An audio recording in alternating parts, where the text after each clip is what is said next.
My Deuterinos, the name is Cruggles. We're both going back to this game, because you know what? I've been playing a lot of Destiny and for my channel, and I want to play something else, considering that the main saga is finally over. Okay. So last episode we did the thing where we talked to that Julie person, I think the Julie who was the excuse me, I can't get, my words are not coming out of my mouth. Who was like basically knew who we were and just let us feed off of her. Then we went to the park afterwards, etc., etc. All right. Resting. Now the moon's out. You open your eyes. Or now it's nighttime. Same thing, I guess, but the blackness of a coffin drifting in the abyss. Oh, right, the light. You grasp for the switch. Flip it. The familiar cramped room with a steel door and no windows comes into view. You emerge from the bedroom fully awake, just like yesterday.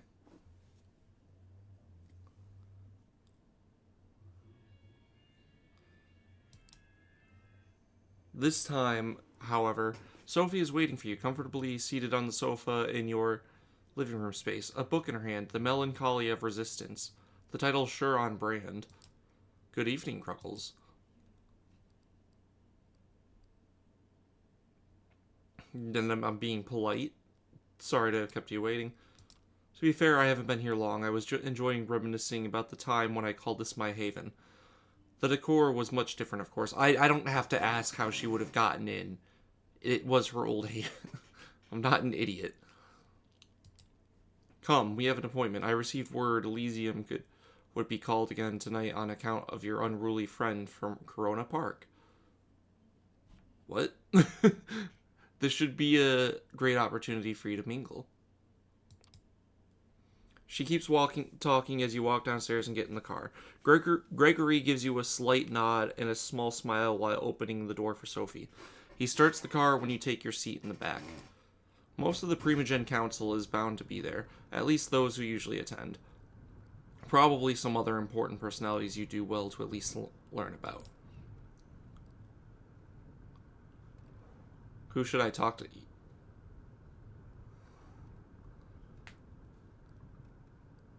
Who should I talk? Anyone I should talk to when we arrive? Not especially. My advice would be to try to talk to the prince and perhaps reassure her of your gratefulness for being spared. Maybe speak to Kadir on the same topic if you get a hold of him. The Primogen I would advise against. They are rather stuck up, all told, and even if they will talk to you, they might try to secure you for some nefarious purpose. I wouldn't appreciate that. Of course, be respectful if anybody approaches you and strikes up a conversation.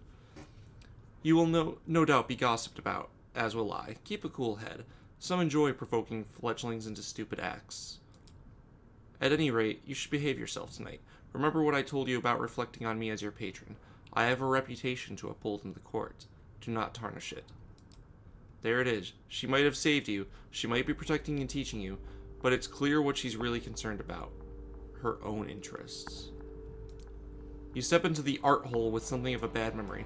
The last time you were here, your entire world had been turned upside down, and your existence nearly ended. But tonight there is very little outward hostility. Yes, Kadir gives you a look that's definitely intended to remind you of your place, but the prince, also in attendance, seemed pleased to see you. Prince Panhard. Welcome, Sophie. Cruggles. Did I get that right? Good evening to both of you. I understand that there is somebody else you wish to present to the court tonight? Yes, Prince. They will be joining us shortly. My assistant is retrieving them presently. This better be worth the prince's time, Langley. The prince gives Kadir a cold glance. Forgive the sheriff's harshness. He's in a particularly foul mood tonight. Something to do with Cruggles' begetter eluding his grasp, I believe? Ouch, that must have hurt his ego if his only reply is a crooked smile. The mention of your sire makes you come back to all the talk of eschewing societal norms and disillusionment with the status quo you enjoyed back in the club. Look at you now, behaved, agreeable.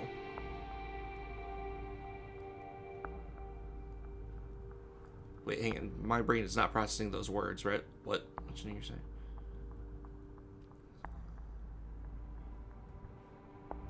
Oh, he behaved inagreeable compared to what I was back then. She likely wouldn't be too happy with this whole setup. Prince, court hierarchy titles, but hey, she's gone, probably forever. If you ever break out of this, it'll be on your own. Flaring up of whispers in the gallery hall breaks you out of your thoughts. Gregory enters the room, the jumpsuit-clad inert vampire still staked on his shoulder. The show's about to start. Sophie's driver places his charge in the middle of the room and nods respectfully to Kadir. The sheriff approaches the vampire and removes the stake from his chest. The captive's eyes flicker to life, and he starts looking around in disbelief. Like a cornered animal, he backs out on all fours, keeps going in circles until he realizes he's trapped. Kadir steps on the man's chest and pins him to the floor. Why? Who do we have here? Oh, fuck. Oh, shit. No, come on, don't. Silence. The sheriff takes on an aura of utter dread. He appears as if he's a primal force of nature that's out to get you, and there's absolutely nothing he can do but shrivel in terror. Shrivel in chair. The beast inside you shrieks, and he could swear it happens in unison with the instincts of some of the other guests here tonight. It's unlike anything you've experienced in his company during your turbulent first night as a vampire. He really did go easy on you, all things considered. It seems like it takes all the hoodlum's willpower to not crawl into a fetal position and start crying. No, please, don't hurt me, man, don't. You and me are going to have a little talk downstairs at the prince's discretion. Please, go ahead, my sheriff. You're the prince. Get up, let's go. He doesn't wait for a confirmation. He just grabs the man and drags him, kicking and screaming, out of the room. Conversations start all around you, some whispered, some quite overt. Sophie looks somewhat bored of the whole affair, her eyes wandering from art piece to art piece, clearly finding nothing to her particular liking.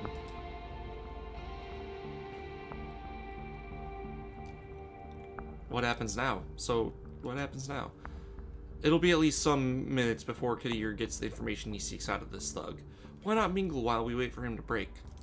Excuse me.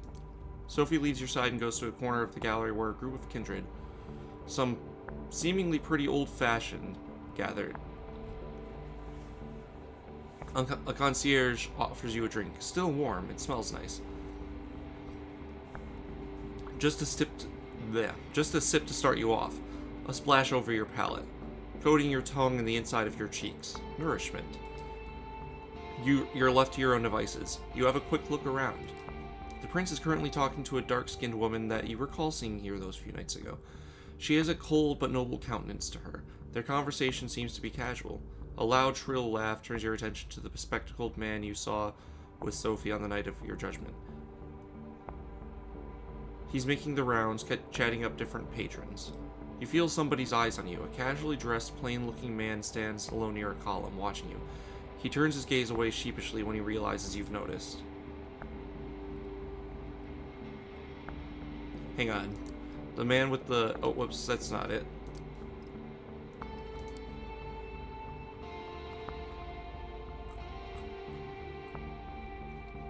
That you recall seeing here those few nights ago, she has a cold little... Shrell, okay.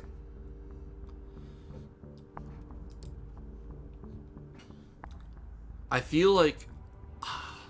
While I want to do these two, I do feel like I'd want to thank the prince for making her decision. You approach the prince, trying to stay as respectful of her private conversation as possible. She glances at you as you step forward, her scrutinizing gaze mimicked by her companion. She addresses the dark-skinned woman before turning to you. Excuse me for just a moment, Samira. Yes, Cruggles, what is it? I wanted to give you my thanks. I wish to thank you for sparing me, Prince. I realize it wasn't an easy decision to make, and I wanted to express my sincere appreciation. How thoughtful of you.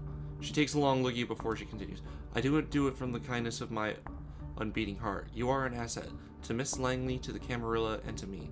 I believe I made the right decision. Prove to me and the other kindred of this city that it was so, and there might be more to your future nights than just survival and servitude. The dark-skinned woman looks impatiently at you and catches the prince's attention. Forgive me, that's all the time I can spare right now. We have some things to discuss with Samira still. Enjoy your night, Cruggles.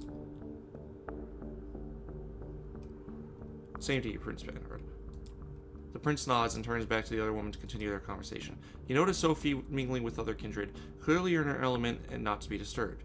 Kadir hasn't come back yet, so you could probably still find time for at least one conversation. I want to talk to the man who was looking at me. I mean, I want to know why he was looking at me. There's something about this guy. It's not that he's staring at you. Most everybody in this room has, at one point or another. It's how he does it. He seems shy, maybe even afraid.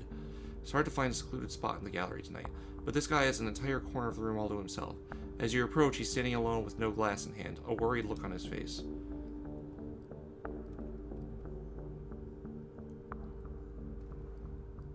Something wrong? You look worried. Is something wrong? Robert Larson. What, besides hanging out with blood-drinking monsters and acting like it's no big deal? No, I guess it's business as usual. His bitterness is palpable. Sorry, having a bad night. The name's Larson, or you can call me Robert. Either's fine. So, I'm gonna be at... So, who are you? You mean, like, generally? A vampire, same as you, though I might not quite look like it. I'm one of Prince Panhard's Primogen. I'm here on business in case the prince requires my insight. Usually it's so she can hear me out before ignoring me. Not sure if you were paying attention the other night, but when the prince mentioned diverging opinions on whether you should be executed or not, that was me. I was the diverging opinion. Wow, thank you. That's huge, thank you, even if it didn't change the prince's mind. Yeah, that's usually how it goes. Listen, I don't want to be rude and I appreciate you reaching out, but word of advice, stay away from me. Many vampires in this sect regard my position as Primogen to be some kind of joke, you know? You talk to me, they'll notice, and they'll hold it against you. You have a quick look behind you and see that a few of the kindred keep shooting you curious glances. One woman in particular, a redhead boasting a fanciful hairstyle, watches you disapprovingly. Some of them already do, I imagine. Excuse me, I need to get a word in with a few Primogen members before Kadir returns. Enjoy your night. With just the critical looks of a few kindred to keep you company, you start thinking about who to pursue next. A loud exchange near the staircase grabs everybody's attention. Kadir is back, and the hoodlum is with him. The sheriff pushes his unfortunate victim inside the room. The vampire that threatened you last night is a mess. That stupid hat is still inexplicably on his head, covering some of his ruined face in welcome shadow. He's barely conscious. His shin is broken, you think. Something protruding there, maybe the pant leg bulge.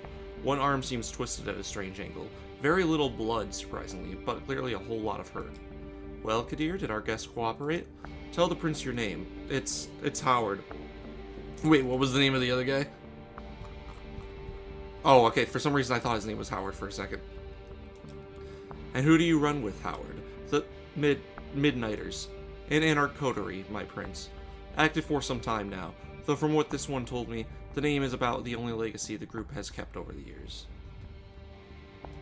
I see. Hey, Prince, I didn't mean it. I didn't know. A loud crack makes some of the guests audibly gasp as Kadir's slap dislocates the man's jaw. A spray of blood creates something like an abstract art piece on the floor. This one is guilty of threatening a member of the Camarilla and claiming a domain without the prince's approval. That alone would be enough to pass swift judgment, but he is also Anarch scum. My prince? There can only be one verdict. Final death. Do your duty, Sheriff. Unless, of course, somebody would like to play at being a good Samaritan like our dear Miss Langley a few nights ago. The look of the prince serves you and Sophie... Excuse me. The look the prince serves you and Sophie is a cruel jest. Sophie takes it gracefully, smiling and slipping her arm under yours in a strange public show of affection. Nobody says anything. The vampire named Howard jumps to his feet and makes for the window. I'm not going to intervene. I'm not going to stop him from final death. Or I'm not going to try to make his final death occur. You have a feeling Howard's efforts are fruitless. Just a few seconds later, that feeling is confirmed. He almost reaches the window. Almost, but not quite. In what seems like a blink of an eye, Kadir appears first near a scabbarded sword in one corner of the gallery, and then next to the escaping Anarch on the other side of the room. The next moment, Howard's head flies off of his body, baseball cap free. His lifeless body crumbles to the ground and begins to decompose in real time. It's an uncanny sight. As always, our sheriff does not fail to impress. I would like to thank Miss Langley for bringing this Anarch thug to my and Kadir's attention. I assume all have found the verdict satisfactory? It's a rhetorical question and everybody here knows it. Then I consider tonight's meeting concluded. Good night to all of you. She steps out of the room and you see that many of the guests move to do the same. Sophie seems to be conversing with somebody, a serious-looking man in a trench coat, about what transpired. You probably have the time to strike up a conversation of your own, too. Kadir al-Azmai is here, for one, but but clearly getting ready to leave. Larson is still moping around. The other man you noticed before Kadir brought the Anarch in is still chatting with the remaining attendants. I want to talk to Kadir. The sheriff's move seems to have improved, so you decide you won't get a better shot at saying your piece. He's just sheathing your sword as you approach him. He notices you just before his face returns from a melancholic frown back to his regular predatory smirk. You seem to have caught him in a moment of reflection. What is it, Cruggles?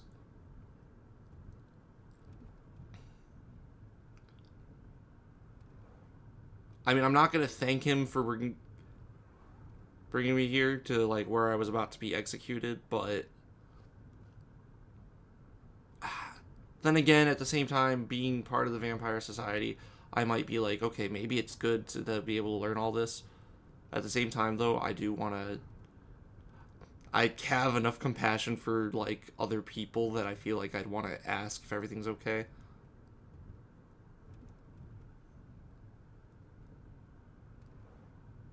I wanted to thank you for bringing me here in one piece, for giving me a chance. An emotion creeps onto Kadir's face that you haven't seen the sheriff exhibit yet. Is that gratitude?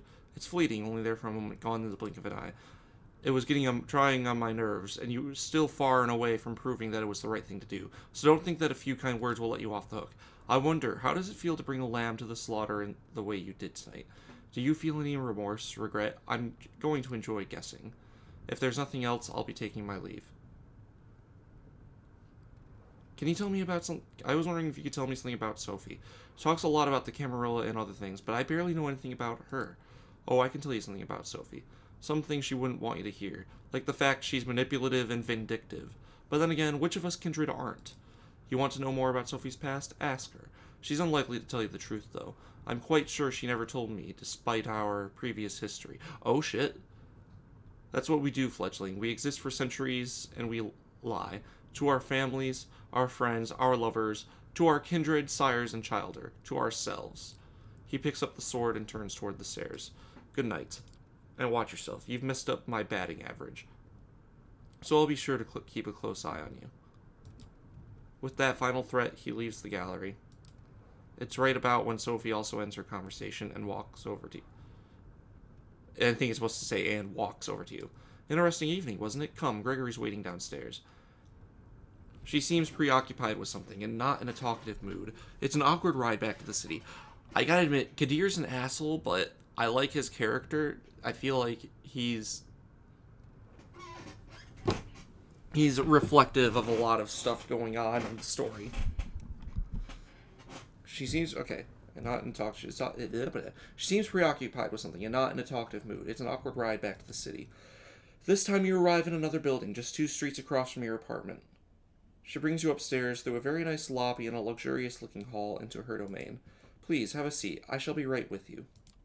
You take in your surroundings. The apartment is like a gallery, an old-school smoking room that you've seen in some period piece once, and a nouveau riches living room, meticulously combined together.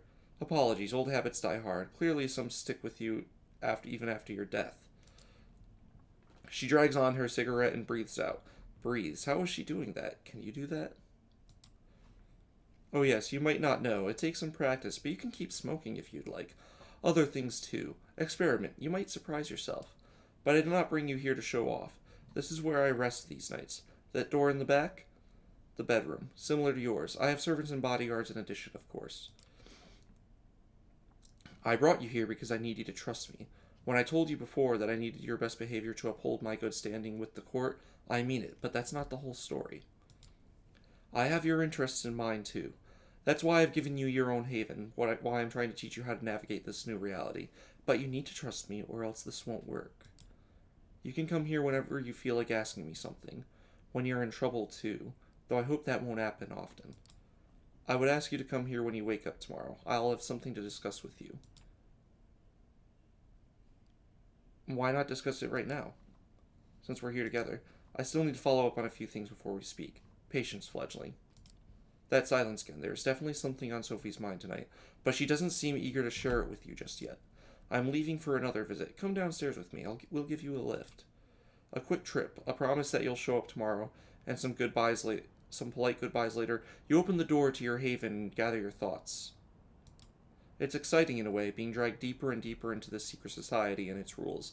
Whatever Sophie has planned for you, it's bound to teach you more about this thing you have become. You sink into your vampiric sleep with just a sliver of hope.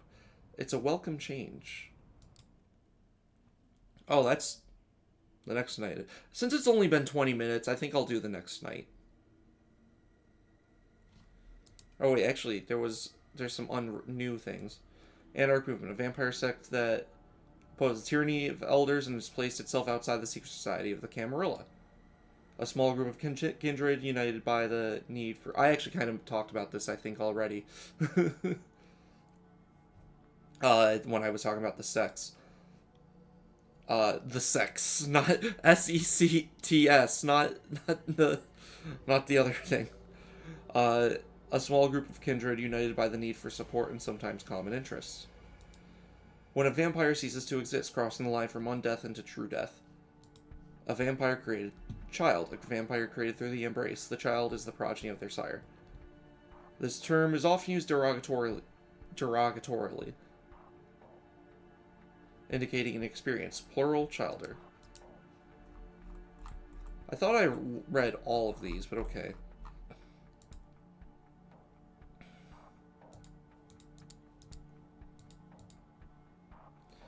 Yeah, I'm pretty sure I had read all of these.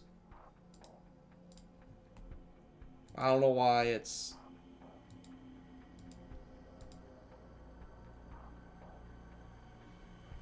Oh, okay. This is interesting. So a little bit of lore bits here. So Elysium is a place where vampires may gather without fear of harm. Court functions in Elysium are strictly kept apart from mortals and surrounded by secrecy. But the Elysium building itself could be a public museum, a gallery, or a club. Berghain is an Anarch Elysium. The Louvre is a Camarilla Elysium. An act of drinking blood, usually from a mortal. The kiss causes feelings of ecstasy in those who... Okay. Domain, basically an area of particular vampires' influence. Princes claim entire cities, just like Panhard claims New York, sometimes allowing lesser vampires to claim domain within. And then others are claiming some others that aren't. Derogatory, okay. I think we read that one. Court, the social system of a city's kindred resembling the feudal system of mortals. At the top is the prince. Below them, the members of the Primogen Council. Order in the domain is maintained by a sheriff. The gatherings are organized in secret sanctuaries known as Elysiums, which we already talked about earlier. The Primogen Council represents the interests of the local kindred and advises the prince on matters of law and rule. Traditionally, it consists of representatives from each of the most prominent clans or factions in the domain, naturally favoring those of the Camarilla, though outsiders are allowed to report any issues to a Primogen not of their own clan. Primogen are often elders, but despite the term, Primogen from Latin means the firstborn, there are no rules in place that this is how it must be. In fact, during the last few decades, more and more councils have seen drastic changes to their structure. So yeah, there are a lot of because the game originally started in like the 1990s. This game like came out like I think, if I'm gonna estimate, 2018, give or take a couple years. So yeah, there's been like a lot of like events that happened within like the meta plot of the tabletop.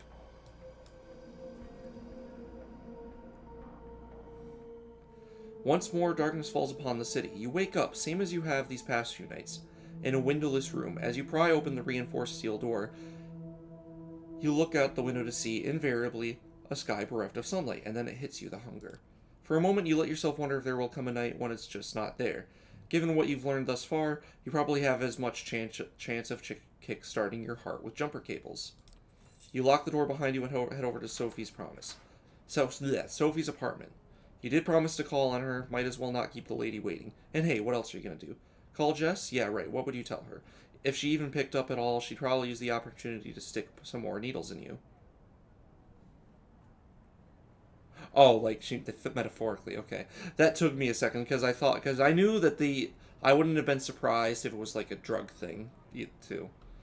Or worse, persuade you to come back. Or go back to work? Yeah, who are we kidding? HR probably found a replacement the day after you went missing. Nobody there cares if you got kidnapped or turned into a creature of the night. These thoughts put you in a weird mood. It's a strange sensation to walk the crowded streets, same as you have so many times before, but feeling so disconnected. All these people, you're not one of them, not anymore. You're a vampire, kindred, and you need to carve your own path in this strange new existence, one way or another. Appropriately enough, you arrive at Sophie's building just as that thought crosses your mind. A quick word with the security guard and you're led into the elevator. Apparently, Miss Langley is expecting you. Of course she is. You knock and wait patiently, as the footsteps on the other side grow closer. Finally, the door opens and Gregory, Sophie's driver, invites you in. You find the lady herself standing by the window.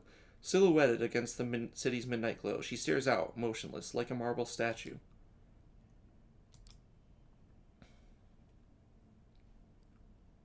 Everything all right?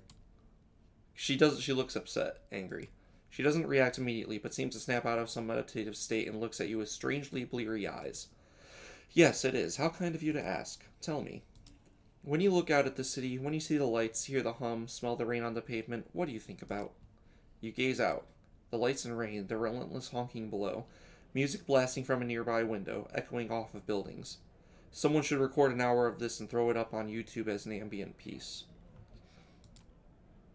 Other than that, though, it's business as usual. The sights, the sounds, the smells, you know them all too well. Sophie watches you. You can tell she's disappointed, somehow, but she covers it up with a courteous smile.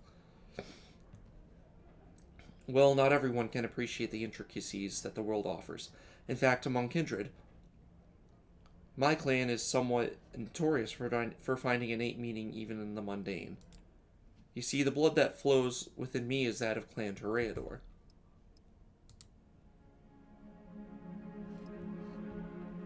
Okay. Hang on. I'll do that little bit. They're basically like the artisan people, but I'll go into more of it later. There are 13 such bloodlines among us kindred. Though that number has been contested in the past, and these nights it seems that nothing is certain anymore. There are way more than 13. Although, to be fair, actually, you know what?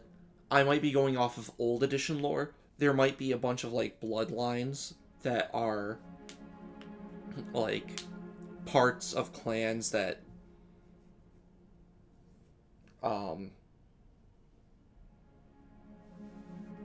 there might be a bunch of bloodlines that are parts of clans that are actually relatively, how do I word it?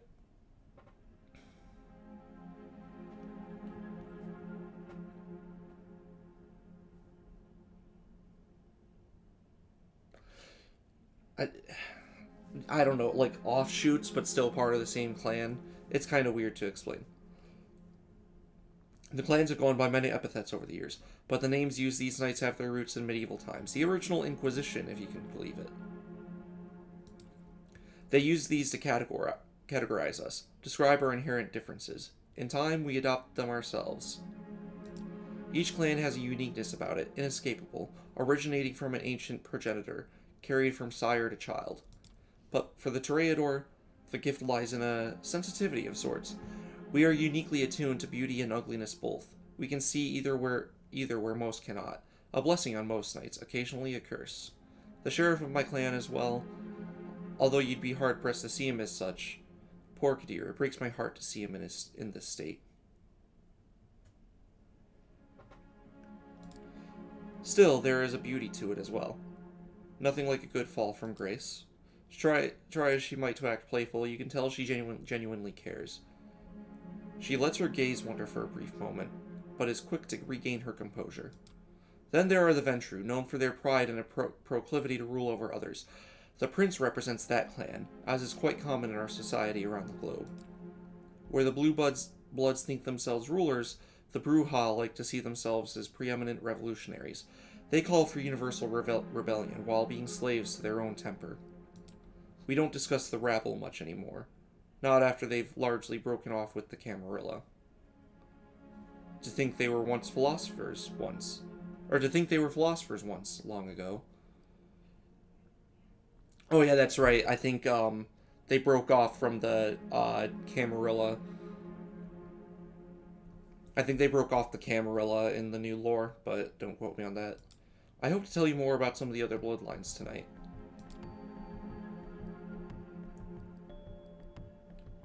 I know what my clan is, but I don't know if I can. What's my clan? How do you know what my clan is? No, I can only guess it based on certain aspects of your behavior and tastes. You will need to come to your own conclusions, seek validation from your clanmates if you require such a thing. As you will no doubt learn, some kindred fit these stereotypes more than others. The blood is hard to deny, though there are certainly those who try.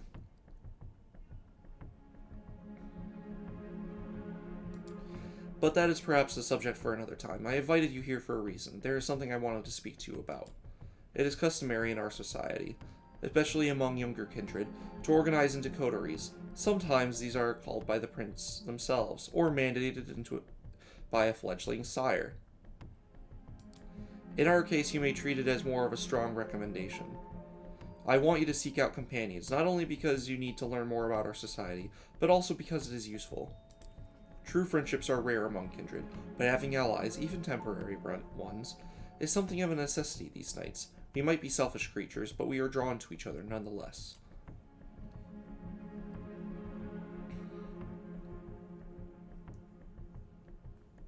Do you have your own coterie? So tell me, are you part of a coterie? Any close allies? I do have those that I trust enough to work with, yes. Not a coterie exactly, though I have joined several of those over the years. Not in over a century, though. Yeah, you, however, you would do well to meet some of the city's younger kindred and see if you can find a connection. It's an essential experience for one so young. She puts on a mysterious smile. I spent some of my precious time last night asking around, pondering potential kindred for you to meet. Came up with a short list of contacts. I hope you'll appreciate the gesture. Forging a partnership with them might offer perspectives and viewpoints that I cannot provide. Lenses through which to view our kind. They are all members of the Camarilla, of course, more or less.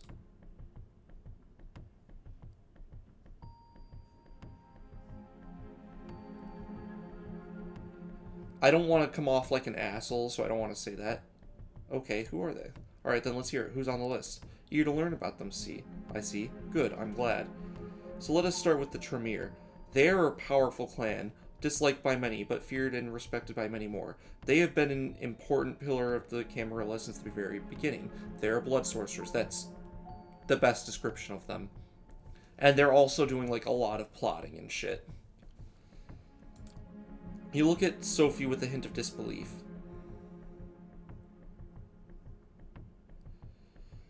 Hang on, excuse me. You look at Sophie with the hint of disbelief. Blood sorcerers? Pretty sure Mark from QA used to brag about having a level 70 blood sorcerer. Somehow you don't think he meant magical vampires. Sophie snickers. Oh, child, don't be caught with that look on your face when you meet a warlock in person. They really are adept at using vitae, their own, as well as others, to unique and potent effects. Since they are quite rigid in their hierarchy, the kindred I had in mind for you might need some persuading. His name is Agathon. From what I hear, he is quite the scholar. Very ambitious. The child of a noted Tremere here in New York. Aisling Sturbridge. Spend enough time with Agathon, and I'm sure you'll run into her sooner or later.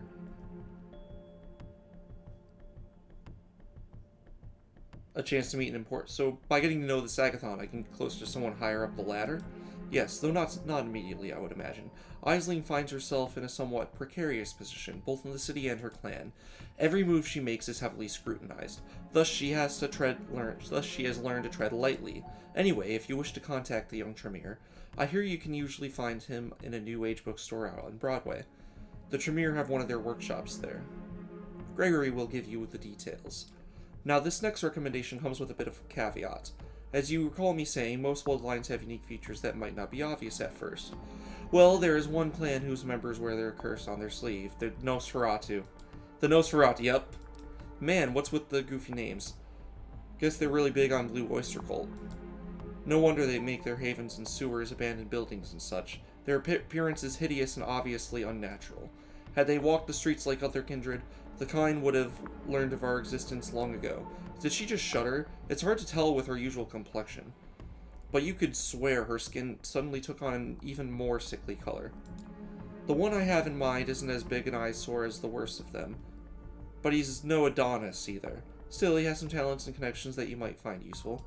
His name is D'Angelo, and he has an office, for lack of a better term, in the otherwise abandoned grain terminal in Red Hook. Right next to one of those Swedish stores. The name escapes me. The one with the awful... It's gonna be IKEA, isn't it? The one with the awful furniture. What, IKEA?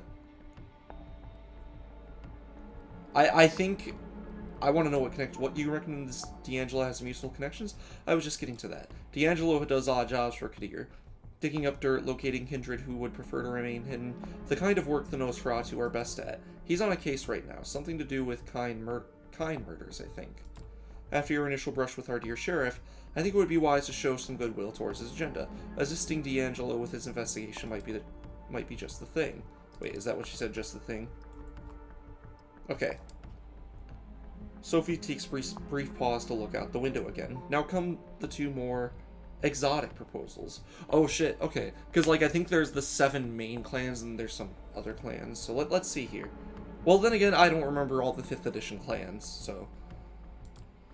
Exotic. Is it the Blood Mage and Vampire Detective or business as usual? You may have heard about the Gangrel before. They are a wild clan. In touch... I actually have not, no. They are a wild clan in touch with their beasts in a way others might not dare to attempt. They mostly keep out of big cities, but there are exceptions. Nominally, they haven't been a part of the Camarilla for over 2 decades, but the one kindred I would like you to meet has a strong, shall we say, familial ties to the sect. Her name is Tamika. Her sire, Jezebel, was instrumental during the Battle of New York. What? Back in 1999. The very same battle that cemented the city as Camarilla domain. I need to go back to reading because that's interesting. Sadly, her achievements have gone largely unrecognized. Tamika and a number of her siblings still reside in the domain that they were awarded after the battle, Prospect Park. Jezebel herself left the city some years ago, fed up with being underappreciated.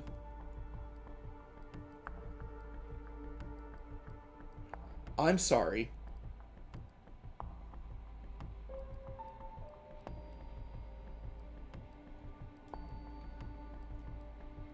What? You mentioned siblings? Siblings? Actual biological brothers and sisters? No, not in the mortal sense. The gangrels sometimes use the word brood to indicate child or begat by the same sire. As you can probably tell, they do take the whole animal motif quite far. I'm not sure how many of them there are, but they are rumored to be a tight-knit group. The gangrel often act on instinct, so when you meet Tamika or her siblings, be careful not to slight them. They are easily provoked and can hold a grudge for a long time. I speak from experience. So you see, seeking out Tamika could prove quite educational, if nothing else. And who knows, perhaps you will find her temperament to be a welcome change of pace. But speaking of a change of pace, I have one last suggestion for you. Though it's one I don't make lately. The kindred who calls herself Hope. She's a Malkavian. They are a uniquely cursed clan. For centuries, we considered them mad, insane, unhinged. But those of us who spend enough time with them come to understand the truth.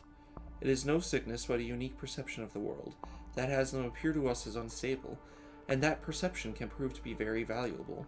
Having a Malkavian as your companion might be taxing on the nerves and a true test of patience at times, but their insight and intuition are unrivaled among kindred. As for Hope's, specifically, she is said to be a recluse, but I have it on good authority that she can currently be found in an internet cafe. I believe it's called in Lower Manhattan. Oh, okay. And an internet cafe, I believe. Okay, so not that the internet is cafe. Okay, I read that wrong at first. She just couldn't remember the name of the internet cafe. Gregory has the address.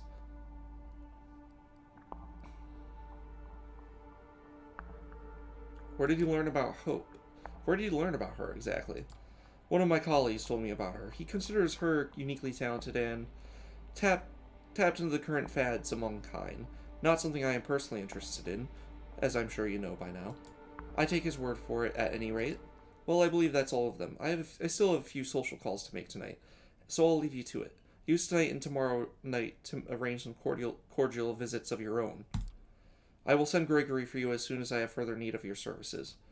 Oh, that reminds me. You will need a car. Join us downstairs, won't you? She smiles once more and turns to her driver. He helps her put on her coat, and the three of you leave Sophie's apartment. Sophie points to one of the cars near the building as Gregory hands the keys. It's a rather inconspicuous compact car, a decent looking if not luxurious ride. Gregory just handed me the keys? Okay. Stay safe, Cruggles. This is your first night alone. Don't let it be your last. As they drive away, you find yourself with more freedom than you've had for the last few nights. A blessing, or a burden, time will tell. With a list of addresses in hand, you consider your next move. What? Okay, wow, it's been 40 minutes. I am going to end the episode here. Will it hover? Damn it, I can't.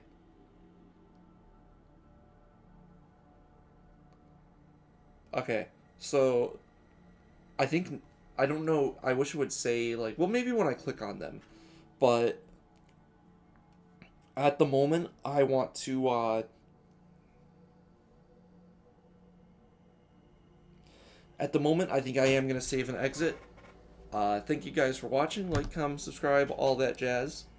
I will see you in the next one. Later's, my Deuterinos.